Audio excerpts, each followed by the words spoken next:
Encontraron el cuerpo sin vida de mi hija de 5 años en un jardín del colegio. Yo no sentía ninguna prisa. Quien estaba desesperada era su tutora. No paraba de llamarme y enviarme mensajes diciendo que le había pasado algo a mi hija, que fuera al colegio inmediatamente. Miré el teléfono que no dejaba de vibrar y simplemente lo apagué. Me levanté con calma. Fui a la ventana y encendí un cigarrillo. En mi vida anterior, cuando recibí la llamada de la tutora, salí corriendo hacia el colegio, con el corazón en un puño. Pero cuando llegué, solo encontré el cuerpo frío de mi hija. La tutora me gritó. Antes de morir, su hija llorando decía que usted, su padre, la maltrataba constantemente. No podía soportarlo más. Tuvo que saltar para acabar con su vida. No solo la tutora. Incluso mi esposa me señaló con el dedo, diciendo que en casa maltrataba a la niña a menudo. Pero yo, un hombre hecho y derecho, jamás había puesto un dedo encima a mi hija, mucho menos pegarle. Nadie me creyó.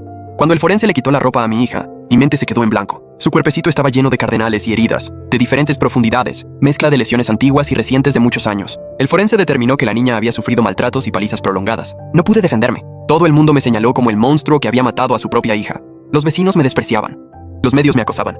Y en internet los insultos eran una avalancha. Mis padres sufrieron acoso y exposición pública. La violencia digital fue arrolladora. No pudieron soportarlo. Finalmente se quitaron la vida con veneno. Mi esposa se divorció de mí. Y a mí me condenaron. Me enviaron a prisión. Allí, a todas horas me insultaban. Me golpeaban, día y noche sin descanso. Finalmente morí en una vieja cama húmeda y llena de moho. Ni siquiera quisieron recoger mi cadáver. Morí con los ojos abiertos, sin poder aceptarlo. Hasta el último momento. No lograba entenderlo. ¿Por qué mi amada hija estaba tan llena de heridas? ¿Por qué saltó desesperada? En esta vida, al abrir los ojos, he vuelto al día en que mi hija murió. Cariño, ven a desayunar. Prueba lo que he aprendido especialmente para ti. Chou Jingru, como siempre, amable y atenta, me puso el desayuno delante. Al ver su sonrisa siempre tan dulce, mi corazón se encogió de repente. Mis dedos temblaron ligeramente. Desde que nos casamos, ella se quedó en casa cuidando de la familia, de mí y de nuestra hija. Llevaba el hogar con orden y esmero. Familiares y amigos me envidiaban. Decían que había encontrado una esposa maravillosa, hacendosa y capaz. Yo también lo creía, si no hubiera sido por la vida pasada, cuando ella, con los ojos desorbitados, me acusó delante de todos, de ser un monstruo que maltrataba a su hija. Quizá nunca habría sospechado. La verdad que se escondía tras esa cara amable. Cariños, ¿en qué piensas? Come que se enfría. Chou Ching me apremió suavemente, pasándome la mano por delante. Respiré hondo. Traté de contener la emoción y me senté a la mesa. Mi mirada se posó sin querer al otro lado, en mi hija, que sorbía la leche a pequeños sorbos, mordisqueando la pajita, con una expresión inocente. Mis ojos se humedecieron sin poder evitarlo. Justo hoy, en la vida anterior, después de desayunar, mi hija se fue al colegio, y unas horas más tarde saltó desde el edificio de clases. Cuando llegué al colegio, lo único que pude abrazar fue su pequeño cuerpo frío y rígido. Lloré desconsoladamente, preguntando a los profesores qué había pasado. Su tutor, Xu Yan, me espetó furioso que no fuera hipócrita. Dijo que mi hija, antes de saltar, había llorado, diciendo que yo la maltrataba y golpeaba constantemente, que no podía soportarlo más, y por eso se había suicidado. Intenté defenderme, pero las voces de todos me acallaron. El tutor Xu Yan insistió en que mi hija le había manifestado muchas veces su miedo a volver a casa. Se había quejado en repetidas ocasiones. Justo cuando intentaba explicarme, Chou Ching también llegó al colegio. En ese momento pensé que ella estaría a mi lado, que demostraría que yo jamás haría algo así. Pero con voz quebrada dijo: ya te había advertido que no fueras tan severo con la niña. Nunca quisiste escucharme. Incluso a mí. Por el bien de esta familia lo soporté. Pero, ¿por qué la niña tampoco podía escapar de tus manos? Lo dijo entre lágrimas, describiéndome como un demonio cruel y sanguinario. La multitud me insultaba enfurecida. Me arrojaron basura y piedras. El informe forense acabó por quitarme toda posibilidad de defensa. Las heridas del cuerpo de mi hija, moretones de distintas épocas, heridas recientes, eran la prueba de un sufrimiento prolongado. Me colgaron el San Benito de preferir a los hijos varones. Todos me señalaron como el asesino de mi hija. Me llevaron a comisaría, deshonrado y perdido. Mis padres no pudieron levantar cabeza por la persecución. Murieron trágicamente en casa. Y yo fui torturado hasta la muerte en prisión. Hasta el final, lleno de confusión e indignación. Para mí, mi hija era la niña de mis ojos. ¿Cómo iba a hacerle daño? Pero todo fue como una pesadilla de la que no pude defenderme. Esta vez, no permitiré que la pesadilla se repita. Tengo que descubrir la verdad. Proteger a mi hija. Desayuné como de costumbre. Cuando Chou Jing se disponía a llevar a Duo Duo al colegio, la detuve. A Duo Duo le falta un libro. Hace un poco de frío. Ponle una chaqueta más.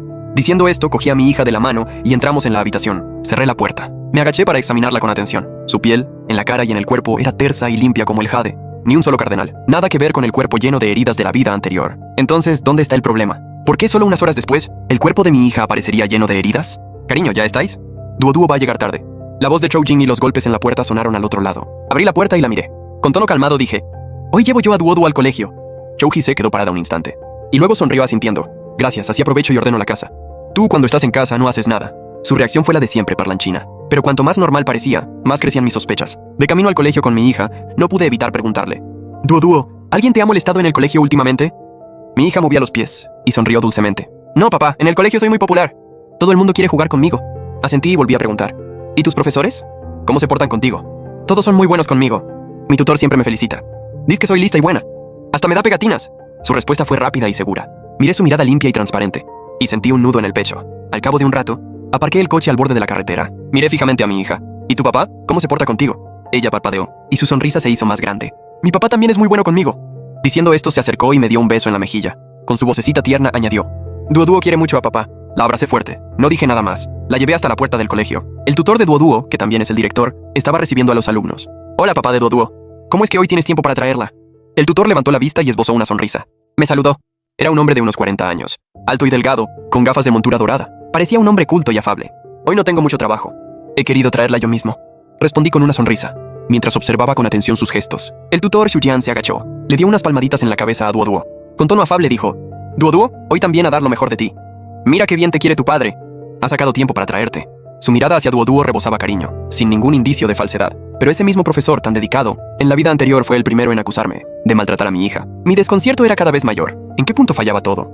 ¿Qué hizo que horas después todas las sospechas recayeran sobre mí? Después de dejar a Duoduo, no me fui inmediatamente. Me quedé junto al coche, observando desde lejos cómo el tutor llevaba a los niños al interior. Solo quedaban 3 horas para el momento del salto.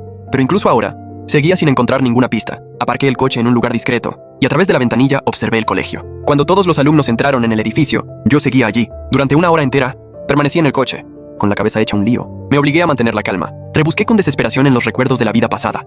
40 minutos después, por fin lo vi claro. El origen del problema quizá no estaba en mí, sino en una conspiración urdida a mis espaldas. Sí, tenía que ser eso. Saqué el móvil al instante y llamé a un investigador privado. Con tono grave y decidido le dije: necesito que investigues algo, cuanto antes mejor. Y recuerda, no se lo digas a nadie. Tras darle las instrucciones, colgué. Esperé impaciente en el coche. 10 minutos escasos. Se me hicieron eternos, como un siglo. Cuando el detective me devolvió la llamada, su tono denotaba cierta sorpresa. Jefe, la cosa tiene mala pinta. Acertó de pleno. Mientras escuchaba su informe, la mano con la que sujetaba el móvil temblaba ligeramente. Mis sospechas se confirmaban, tal como imaginaba. Haz lo que te he dicho. Cueste lo que cueste y date prisa.